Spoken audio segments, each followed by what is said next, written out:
ایلچی کے تینوں محافظ باہر بیٹھے تھے۔ اندر سے 3 آدمی نکلے، وہ کسی کی خون آلود لاش گھسیٹتے ہوئے باہر لے جا رہے تھے۔ محافظوں نے دیکھا کہ لاش کی گردن کٹی ہوئی تھی۔ انہوں نے پہچان لیا، یہ ان کے ایلچی کی لاش تھی۔ شرجیل بن عمر باہر آیا۔ تم اس کے ساتھی تھے؟ شرجیل نے محافظوں سے کہا۔ مجھے یقین ہے کہ اس کے بغیر تم بصرہ نہیں جاؤ گے۔ نہیں، ایک محافظ نے جواب دیا، پیغام اس کے پاس تھا۔ جاؤ، مدینہ کو لوٹ جاؤ، شرجیل نے کہا، اور محمد صلی اللہ علیہ وآلہ وسلم سے کہنا کہ ہم اپنے قبیلے اور اپنے عقیدے کی توہین برداشت نہیں کیا کرتے۔ اگر یہ شخص بصرہ پہنچ جاتا تو وہاں قتل ہو جاتا۔ خدا کی قسم، ایک محافظ نے کہا، ہم اپنے مہمان کے ساتھ یہ سلوک نہیں کیا کرتے۔ میں تمہیں مہمان سمجھ کر تمہاری جان بخشی کر رہا ہوں، شرجیل نے کہا، اور مجھے یہ نہ کہنا کہ میں تمہیں اس کی لاش دے دوں۔ مدینہ کی تمام تر آبادی کو معلوم ہو چکا تھا کہ رسول اللہ صلی اللہ علیہ وآلہ وسلم کا ایلچی دعوت اسلام لے کر بصرہ گیا ہوا ہے۔ سب ایلچی کی واپسی کے منتظر تھے، لیکن تینوں محافظ ایلچی کے بغیر واپس آئے۔ ان کے چہروں پر گرد کی تہ اور تھکن کے آثار ہی نہیں تھے، بلکہ غم و غصے کے تاثرات بھی تھے۔ وہ مدینہ داخل ہوئے تو لوگ ہجوم کر کے آ گئے۔ خدا کی قسم، ہم انتقام لیں گے، محافظ بازو لہرا لہرا کر کہتے جا رہے تھے۔ موتا کے شرجیل بن عمر کا قتل ہم پر فرض ہو گیا ہے۔ جب یہ خبر رسول اللہ صلی اللہ علیہ وآلہ وسلم کو ملی تو باہر مدینہ کی آبادی اکٹھی ہو گئی تھی۔ عربوں کے رواج کے مطابق قتل کی سزا قتل تھی۔ باہر لوگ انتقام انتقام کے نعرے لگا رہے تھے۔ اس دور میں بھی آج کل کی طرح ایک دوسرے کے ایلچیوں کو، جن کی حیثیت سفیروں جیسی ہوتی تھی، دشمن بھی تحفظ دیتا تھا۔ کسی کے ایلچی کو قتل کر دینے کا مطلب اعلان جنگ سمجھا جاتا تھا۔ اہل مدینہ، رسول کریم صلی اللہ علیہ وآلہ وسلم نے باہر آ کر مدینہ والوں کے بکھرے ہوئے ہجوم سے فرمایا، میں نے انہیں لڑائی کے لیے نہیں للکارا تھا، میں نے انہیں سچا دین قبول کرنے کو کہا تھا۔ اگر وہ لڑنا چاہتے ہیں تو ہم لڑیں گے، ہم لڑیں گے، ہم انتقام لیں گے، مسلمان کمزور نہیں۔ ہجوم نعرے لگا رہا تھا، مسلمانوں کا خون اتنا ارزاں نہیں، ہم اللہ اور رسول صلی اللہ علیہ وآلہ وسلم کے ناموس پر مر مٹیں گے۔ رسول کریم صلی اللہ علیہ وآلہ وسلم کے حکم سے اسی روز مجاہدین اسلام کی فوج تیار ہو گئی، جس کی تعداد 3000 تھی۔ رسول کریم صلی اللہ علیہ وآلہ وسلم نے سپہ سالاری کے فرائض زید رضی اللہ عنہ بن حارثہ کو سونپے۔ اگر زید شہید ہو جائیں تو سپہ سالار جعفر بن ابی طالب ہوگا۔ نبی کریم صلی اللہ علیہ وآلہ وسلم نے فرمایا، جعفر بھی شہید ہو جائے تو سپہ سالار عبداللہ بن رواحہ ہوگا۔ اگر عبداللہ کو بھی اللہ شہادت عطا کر دے تو فوج اپنا سپہ سالار خود چن لے۔ مورخ ابن سعد اور مغازی لکھتے ہیں کہ رسول کریم صلی اللہ علیہ وآلہ وسلم نے یہ 3 سالار درجہ بدرجہ مقرر کر کے مجاہدین کو دعاؤں کے ساتھ رخصت کیا۔ آپ صلی اللہ علیہ وآلہ وسلم نے سپہ سالار زید رضی اللہ عنہ بن حارثہ سے فرمایا کہ موتا پہنچ کر سب سے پہلے شرجیل بن عمر کو، جو ہمارے ایلچی کا قاتل ہے، قتل کیا جائے۔ پھر موتا اور اس کے ارد گرد کے لوگوں کو کہا جائے کہ وہ اسلام قبول کر لیں۔ انہیں بتایا جائے کہ اسلام کیا ہے، اگر وہ قبول کر لیں تو ان پر ہاتھ نہ اٹھایا جائے۔ مجاہدین کی اس فوج میں خالد رضی اللہ عنہ بن ولید محض سپاہی تھے، کسی دستے یا جیش کے کماندار بھی نہیں تھے۔ روم کے شہنشاہ ہرقل کی فوج آج کے اردن میں کسی جگہ خیمہ زن تھی۔ یہ قبیلہ غسان کا علاقہ تھا۔ فوج کی تعداد مورخین کے مطابق 1 لاکھ تھی۔ یہ فوج اس علاقے کی بستیوں پر چھا چکی تھی۔ کھڑی فصل گھوڑے اور اونٹ کھا رہے تھے۔ لوگوں کے گھروں سے اناج اور کھجوروں کے ذخیرے فوج نے اٹھا لیے تھے، اور جوان اور خوبصورت عورتیں فوج کے سرداروں اور کمانداروں کے خیموں میں تھیں۔ ہرقل کا خیمہ قناتوں اور شامیانوں کا محل تھا۔ قبیلہ غسان کا سردار اعلیٰ ہرقل کے سامنے بیٹھا تھا۔ اسے ہرقل کی فوج کشی کی اطلاع ملی تھی تو وہ بیش قیمت تحائف اور اپنے قبیلے کی بے حد حسین 10-12 لڑکیاں لے کر ہرقل کے استقبال کو چلا گیا۔ اب ان لڑکیوں میں سے 2-3 ہرقل کے پہلو میں بیٹھی تھی۔ اور تم نے بتایا ہے کہ مدینہ سے محمد نے تمہیں پیغام بھیجا تھا کہ تمہارا قبیلہ اس کا مذہب قبول کر لے۔ ہرقل نے کہا، میں نے یہ بھی بتایا ہے کہ میرے ایک سردار شرجیل بن عمر نے مدینہ کے ایلچی کو مجھ تک نہیں پہنچنے دیا۔ غسان کے سردار اعلیٰ نے کہا، اسے موتا میں قتل کر دیا تھا۔ کیا مدینہ والوں میں اتنی طاقت اور جرت ہے کہ وہ اپنے ایلچی کے قتل کا انتقام لینے آئیں؟ ہرقل نے پوچھا۔ ان کی طاقت کم اور جرت زیادہ ہے، سردار اعلیٰ نے کہا۔ ان لوگوں پر محمد کا جادو سوار ہے۔ پہل مجھے ان کے متعلق اطلاعیں ملی تو میں نے انہیں کوئی اہمیت نہیں دی، مگر انہوں نے ہر میدان میں فتح پائی اور ہر میدان میں ان کی تعداد بہت تھوڑی تھی۔ میں نے سنا ہے کہ محمد اور اس کے سالاروں کی جنگی چالوں کے سامنے کوئی ٹھہر نہیں سکتا۔ اس نے مجھے اپنے مذہب کا جو پیغام بھیجا تھا اس سے پتہ چلتا ہے کہ وہ اپنے آپ کو بہت طاقتور سمجھنے لگا ہے۔ تم کیا چاہتے ہو؟ ہرقل نے ایک نیم برہنہ لڑکی کے ہاتھ سے شراب کا پیالہ لیتے ہوئے پوچھا، بات صاف کہہ دوں تو میرے لیے بھی اچھا ہے اور آپ کے لیے بھی۔ سردار اعلیٰ نے کہا، میں نے آپ کی فوج دیکھ لی ہے، میرا قبیلہ کوئی چھوٹا قبیلہ نہیں، اگر زیادہ نہیں تو آپ جتنی فوج میرے پاس بھی ہے، آپ اپنے ملک سے دور رہیں۔ اگر ہم لڑیں گے تو میں اپنی زمین پر لڑوں گا، جہاں کا بچہ بچہ آپ کا دشمن ہے۔ کیا تم مجھے دھمکی دے رہے ہو؟ ہرقل نے مسکرا کر پوچھا۔ اگر یہ دھمکی ہے تو میں اپنے آپ کو بھی دے رہا ہوں، غسان کے سردار اعلیٰ نے کہا۔ میں آپ کو آپس کی لڑائی کے نتائج بتا رہا ہوں جو ہم دونوں کے لیے اچھے نہیں ہوں گے۔ اس کا فائدہ مدینہ والوں کو پہنچے گا۔ کیا یہ بہتر نہیں ہوگا کہ ہم دونوں مل کر مسلمانوں کو ختم کر دیں؟ میں فتح کی صورت میں آپ سے کچھ نہیں مانگوں گا، مفتوحہ علاقہ آپ کا ہوگا، میں اپنے علاقے میں واپس آ جاؤں گا۔ ہم آپس میں لڑ کر اپنی طاقت ضائع نہ کریں، پہلے ایک ایسی طاقت کو ختم کریں جو مدینہ میں ہم دونوں کے خلاف تیار ہو رہی ہے۔ میں تمہاری تجویز کو قبول کرتا ہوں، شہنشاہ ہرقل نے کہا۔ پھر اپنی فوج کو حکم دے دیں کہ غسان کی بستیوں میں لوٹ مار بند کر دیں۔ دے دوں گا، ہرقل نے کہا۔ ہمیں مدینہ والوں کے انتظار میں نہیں رہنا چاہیے، ہم مدینہ کی طرف بڑھیں گے۔ انہیں زیادہ انتظار نہ کرنا پڑا۔ مدینہ کے 3000 مجاہدین مدینہ سے بہت دور نکل گئے تھے۔ موتا سے کچھ فاصلے پر مان نام کا ایک مقام تھا، وہاں انہوں نے پڑاؤ کیا۔ اس علاقے اور اس سے آگے کے علاقے میں مجاہدین اجنبی تھے، انہیں کچھ خبر نہیں تھی کہ آگے کیا ہے۔ معلوم یہ کرنا تھا کہ آگے دشمن کی فوج موجود ہے یا نہیں، اگر ہے تو کتنی ہے اور کیسی ہے۔ یہ معلوم کرنے کے لیے 3-4 مجاہدین کو قریب سے شتر سواروں کے بھیس میں آگے بھیج دیا گیا۔ ان 2 آدمیوں نے رات آگے کہیں جا کر گزاری اور اگلی شام کو واپس آئے۔ وہ جو خبر لائے تھے وہ اچھی نہیں تھی، وہ دور آگے چلے گئے تھے۔ پہلے انہیں غسان کے 2 کنبے نظر آئے جو نقل مکانی کر کے کہیں جا رہے تھے۔ دونوں کنبوں میں نوجوان لڑکیاں اور جوان عورتیں زیادہ تھیں۔ وہ لوگ امیر کبیر معلوم ہوتے تھے، ان کا سامان کئی اونٹوں پر لدا ہوا تھا۔ یہ قافلہ ایک جگہ آرام کے لیے رکا ہوا تھا، مجاہدین بھی وہیں رک گئے اور انہوں نے قافلے والوں کے ساتھ راہ و رسم پیدا کر لی اور یہ ظاہر نہ ہونے دیا کہ وہ مسلمان ہیں۔ انہوں نے بتایا کہ وہ بصرہ جا رہے ہیں اور وہاں سے تجارت کا سامان لائیں گے، یہیں سے واپس چلے جاؤ۔ قافلے کے آدمیوں نے انہیں بتایا، روم کے بادشاہ ہرقل کا لشکر لوٹ مار اور قتل و غارت کرتا چلا آ رہا ہے، تم سے اونٹ اور مال و دولت چھین لیں گے اور ہو سکتا ہے تمہیں قتل بھی کر دیں۔ پھر ہرقل کی فوج کشی کی باتیں ہوتی رہیں۔ پتہ چلا کہ انہوں نے ہرقل کی فوج دیکھی نہیں، صرف سنا ہے کہ یہ فوج اردن میں داخل ہو کر لوٹ مار کر رہی ہے۔ ان کنبوں میں چونکہ عورتیں زیادہ تھیں اس لیے انہیں بچانے کے لیے یہ لوگ بھاگ نکلے۔ مجاہدین کے لیے ضروری ہو گیا کہ وہ ہرقل کے متعلق صحیح صورتحال معلوم کریں۔ یہ بہت بڑا خطرہ تھا۔ مجاہدین اور آگے چلے گئے، انہیں غسان کی ایک بستی نظر آ گئی۔ وہ بستی میں چلے گئے، بتایا کہ وہ بصرہ جا رہے ہیں، مگر راستے میں رہزنوں نے انہیں لوٹ لیا۔ بستی والوں نے انہیں کھانا کھلایا اور خاصی آؤ بھگت کی، وہاں سے انہیں صحیح اطلاع ملی۔ صحیح صورتحال یہ تھی کہ ہرقل اور قبیلہ غسان کے درمیان معاہدہ طے پا گیا تھا۔ قبیلہ غسان نے اپنی فوج ہرقل کی فوج میں شامل کر دی تھی اور دونوں فوجوں کا رخ مدینہ کی طرف تھا۔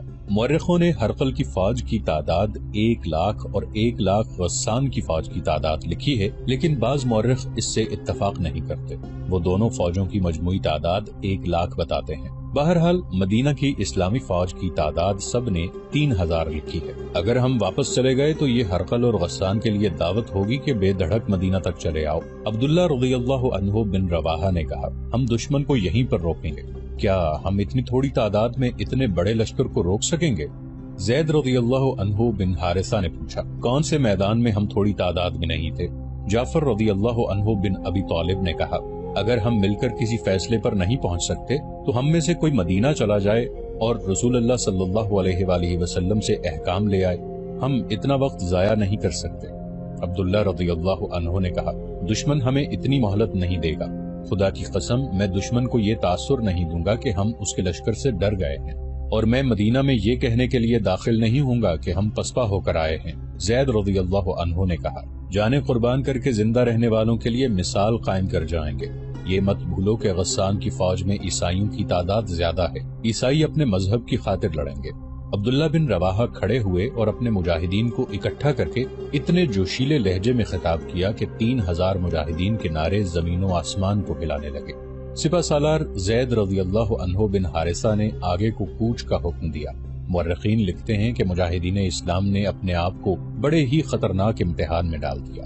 ہرقل اور غسان کے سردار اعلیٰ کو معلوم ہو گیا تھا کہ مدینہ سے چند ہزار نفری کی فوج اپنے ایلچی کے قتل کا انتقام لینے آ رہی ہے۔ مجاہدین کو کچل ڈالنے کے لیے ہرقل اور غسان کے لشکر آ رہے تھے۔ مجاہدین بڑھتے چلے گئے اور بلقا پہنچے۔ انہیں اور آگے جانا تھا، لیکن غسان کی فوج کے 2 دستے جن کی تعداد مجاہدین کی نسبت 3 گنا تھی، راستے میں حائل ہو گئے۔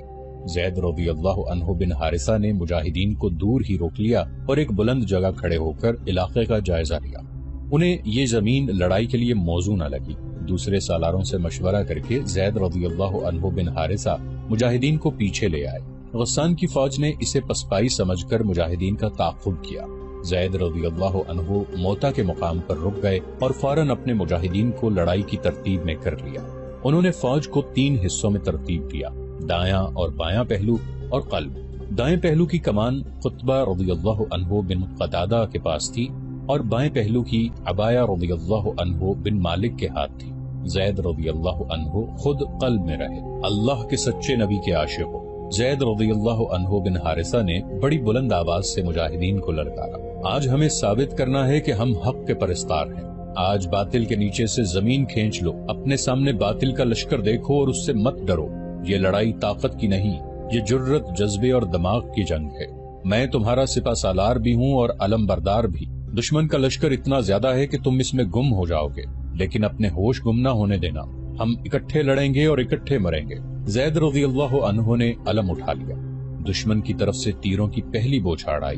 زید رضی اللہ عنہ کے حکم سے مجاہدین کے دائیں اور بائیں پہلو پھیل گئے اور آگے بڑھے۔ یہ آمنے سامنے کا تصادم تھا۔ مجاہدین دائیں اور بائیں پھیلتے اور آگے بڑھتے چلے گئے اور زید رضی اللہ عنہ نے قلب کو آگے بڑھا دیا۔ وہ خود آگے تھے۔ یہ معرکہ ایسا تھا کہ مجاہدین کا حوصلہ اور جذبہ برقرار رکھنے کے لیے سپہ سالار کا آگے ہونا ضروری تھا۔ چونکہ علم بھی سپہ سالار زید رضی اللہ عنہ بن حارثہ کے پاس تھا، اس لیے دشمن انہی پر تیر برساتا اور حلے بول رہا تھا۔ زید رضی اللہ عنہ کو تیر لگ چکے تھے، جسم سے خون بہ رہا تھا، لیکن انہوں نے علم نیچے نہ ہونے دیا اور ان کی للکار خاموش نہ ہوئی۔ علم اٹھاتے ہوئے وہ تلوار بھی چلا رہے تھے، پھر ان کے جسم میں برچیاں لگیں، آخر وہ گھوڑے سے گر پڑے اور شہید ہو گئے۔ علم گرتے ہی مجاہدین کچھ بددل ہوئے، لیکن جعفر رضی اللہ عنہ بن ابی طالب نے بڑھ کر علم اٹھا لیا۔ رسول اللہ صلی اللہ علیہ وآلہ وسلم کے شہدائیوں، جعفر رضی اللہ عنہ نے علم اوپر کر کے بڑی ہی اونچی آواز سے کہا، خدا کی قسم، اسلام کا علم گر نہیں سکتا، اور انہوں نے زید رضی اللہ عنہ بن حارثہ شہید کی جگہ سنبھال لی۔ مجاہدین لشکر کفار میں گم ہو گئے تھے، لیکن ان کا جذبہ قائم تھا۔ ان کی للکار اور ان کے نعرے سنائی دے رہے تھے۔ سالار سپاہیوں کی طرح لڑ رہے تھے۔ ان کا علم بلند تھا۔ تھوڑی ہی دیر بعد علم گرنے لگا۔ علم گرتا تھا اور اٹھتا تھا۔ عبداللہ رضی اللہ عنہ بن رواحہ نے دیکھ لیا، سمجھ گئے کہ علم بردار زخمی ہے اور اب وہ علم کو سنبھال نہیں سکتا۔ علم بردار سپہ سالار خود تھا۔ یہ جعفر رضی اللہ عنہ بن ابی طالب تھے۔ عبداللہ رضی اللہ عنہ بن رواحہ ان کی طرف دوڑے۔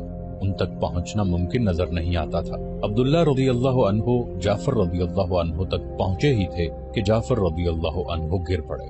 ان کا جسم خون میں نہا گیا تھا۔ جسم پر شاید ہی کوئی ایسی جگہ تھی جہاں تلوار یا برچھی کا کوئی زخم نہ تھا۔ جعفر رضی اللہ عنہ گرتے ہی شہید ہو گئے۔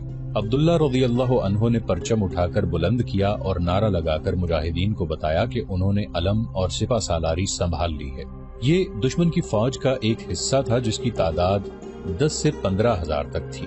یہ تمام تر نفری غسانی عیسائیوں کی تھی جو اس معرکے کو مذہبی جنگ سمجھ کر لڑ رہے تھے۔ اتنی زیادہ تعداد کے خلاف 3000 مجاہدین کیا کر سکتے تھے، لیکن ان کی قیادت اتنی دانشمند اور عسکری لحاظ سے اتنی قابل تھی کہ اس کے تحت مجاہدین جنگی طریقے اور سلیقے سے لڑ رہے تھے۔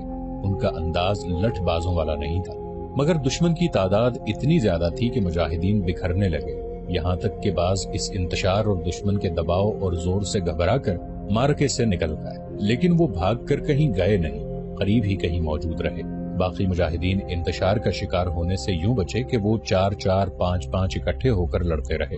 جنگی مبصرین نے لکھا ہے کہ غسانی مسلمانوں کی اس افراتفری کی کیفیت سے کچھ بھی فائدہ نہ اٹھا سکے، جس کی وجہ یہ ہے کہ مسلمان اتنی بے جگری سے اور ایسی مہارت سے لڑ رہے تھے کہ غسانیوں پر ان کا رعب طاری ہو گیا۔ وہ سمجھتے تھے کہ مسلمانوں کا بکھر جانا بھی ان کی کوئی چال ہے۔ مورخ لکھتے ہیں کہ مسلمانوں کے سالاروں اور کمانداروں نے اس صورتحال کو یوں سنبھالا کہ اپنے آدمیوں کو معرکے سے نکالنے لگے تاکہ انہیں منظم کیا جا سکے۔ اس دوران علم ایک بار پھر گر پڑا۔ تیسرے سپہ سالار عبداللہ رضی اللہ عنہ بن رواحہ بھی شہید ہو گئے۔ اب کے مجاہدین میں بددلی نظر آنے لگی۔ رسول کریم صلی اللہ علیہ وآلہ وسلم نے یہی 3 سالار مقرر کیے تھے۔ اب مجاہدین کو سپہ سالار خود مقرر کرنا تھا۔ علم گرا ہوا تھا جو شکست کی نشانی تھی۔ ایک سرکردہ مجاہد ثابت رضی اللہ عنہ بن ارقم نے علم اٹھا کر بلند کیا اور نعرہ لگانے کے انداز سے کہا، اپنا سپہ سالار کسی کو بنا لو، علم کو میں بلند رکھوں گا، میں ثابت بن ارقم۔ مورخ ابن سعد نے لکھا ہے کہ ثابت رضی اللہ عنہ اپنے آپ کو سپہ سالاری کے قابل نہیں سمجھتے تھے اور وہ مجاہدین کی رائے کے بغیر سپہ سالار بننا بھی نہیں چاہتے تھے، کیونکہ نبی کریم صلی اللہ علیہ وآلہ وسلم کا حکم تھا کہ 3 سالار اگر شہید ہو جائیں تو چوتھے سالار کا انتخاب مجاہدین خود کریں۔ ثابت رضی اللہ عنہ کی نظر خالد رضی اللہ عنہ بن ولید پر پڑی جو قریب ہی تھے، مگر خالد رضی اللہ عنہ بن ولید کو مسلمان ہوئے ابھی 3 ہی مہینے ہوئے تھے، اس لیے انہیں اسلامی معاشرے میں ابھی کوئی حیثیت حاصل نہیں ہوئی تھی۔ ثابت رضی اللہ عنہ بن ارقم خالد رضی اللہ عنہ کے عسکری جوہر اور جذبے سے واقف تھے۔ انہوں نے علم خالد رضی اللہ عنہ کی طرف بڑھایا، بے شک اس رتبے کے قابل تم ہو خالد، خالد خالد خالد، ہر طرف سے آوازیں بلند ہونے لگی، خالد ہمارا سپہ سالار ہے۔ خالد رضی اللہ عنہ نے لپک کر علم ثابت رضی اللہ عنہ سے لے لیا۔ غسانی لڑ تو رہے تھے لیکن ذرا پیچھے ہٹ گئے تھے۔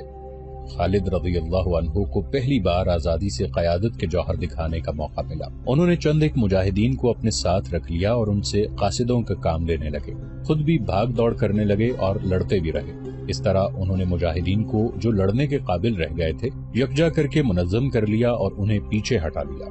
غسانی بھی پیچھے ہٹ گئے تھے اور دونوں طرف سے تیروں کی بوچھاڑیں برسنے لگی، فضا میں ہر طرف تیر اڑ رہے تھے۔ خالد رضی اللہ عنہ نے صورتحال کا جائزہ لیا، اپنی نفری اور اس کی کیفیت دیکھی تو ان کے سامنے یہی صورت رہ گئی تھی کہ معرکہ ختم کر دیں۔ دشمن کو کمک بھی مل رہی تھی، لیکن خالد رضی اللہ عنہ پسپا نہیں ہونا چاہتے تھے۔ پسپائی بجا تھی، لیکن خطرہ یہ تھا کہ دشمن تعاقب میں آئے گا، جس کا نتیجہ مجاہدین کی تباہی کے سوا کچھ نہ ہوگا۔ خالد رضی اللہ عنہ نے سوچ سوچ کر ایک دلیرانہ فیصلہ کیا۔ وہ مجاہدین کے آگے ہو گئے اور غسانیوں پر حلہ بول دیا۔ مجاہدین نے جب اپنے سپہ سالار اور اپنے علم کو آگے دیکھا تو ان کے حوصلے تر و تازہ ہو گئے۔ یہ حلہ اتنا دلیرانہ اور اتنا تیز تھا کہ کثیر تعداد غسانی عیسائیوں کے قدم اکھڑ گئے۔ مجاہدین کے حلے اور ان کی ضربوں میں قہر تھا۔ مورخ لکھتے ہیں اور حدیث بھی ہے کہ اس وقت تک خالد رضی اللہ عنہ کے ہاتھ میں 9 تلواریں ٹوٹ چکی تھیں۔ خالد رضی اللہ عنہ دراصل غسانیوں کو بکھیر کر مجاہدین کو پیچھے ہٹانا چاہتے تھے، اس میں وہ کامیاب رہے۔ انہوں نے اپنے اور مجاہدین کے جذبے اور اسلام کے عشق کے بلبوتے پر یہ دلیرانہ حملہ کیا تھا۔ حملے اور حلے کی شدت نے تو پورا کام کیا، لیکن غسانی مجاہدین کی غیر معمولی دلیری سے مروب ہو گئے اور پیچھے ہٹ گئے۔ ان میں انتشار پیدا ہو گیا تھا۔ اس کے ساتھ ہی مجاہدین کے دائیں پہلو کے ساتھ سالار قطبہ رضی اللہ عنہ بن قتادہ نے غسانیوں کے قلب میں گھس کر ان کے سپہ سالار مالک کو قتل کر دیا۔ اس سے غسانیوں کے حوصلے جواب دے گئے اور وہ تعداد کی افراد کے باوجود بہت پیچھے چلے گئے اور منظم نہ رہ سکے۔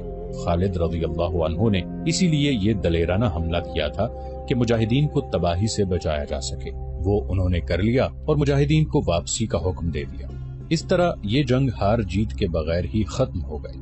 جب مجاہدین خالد رضی اللہ عنہ بن ولید کی قیادت میں مدینہ میں داخل ہوئے تو مدینہ میں پہلے ہی خبر پہنچ چکی تھی کہ مجاہدین پسپا ہو کر آ رہے ہیں۔ مدینہ کے لوگوں نے مجاہدین کو تانے دینے شروع کر دیے کہ وہ بھاگ کر آئے ہیں۔ خالد رضی اللہ عنہ نے رسول اکرم صلی اللہ علیہ وآلہ وسلم کے حضور معرکے کی تمام تر رویداد پیش کی۔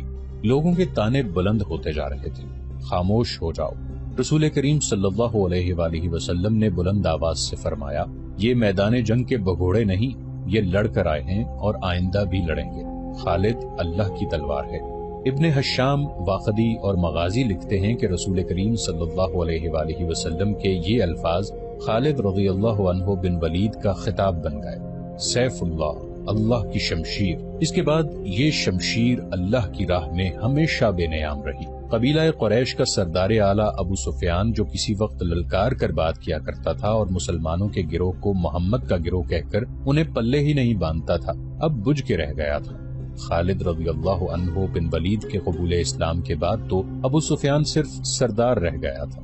یوں لگتا تھا جیسے جنگ و جدل کے ساتھ اس کا کبھی کوئی تعلق رہا ہی نہیں تھا۔ عثمان رضی اللہ عنہ بن طلحہ اور عمرو رضی اللہ عنہ بن عاص جیسے ماہر جنگجو بھی اس کا ساتھ چھوڑ گئے تھے۔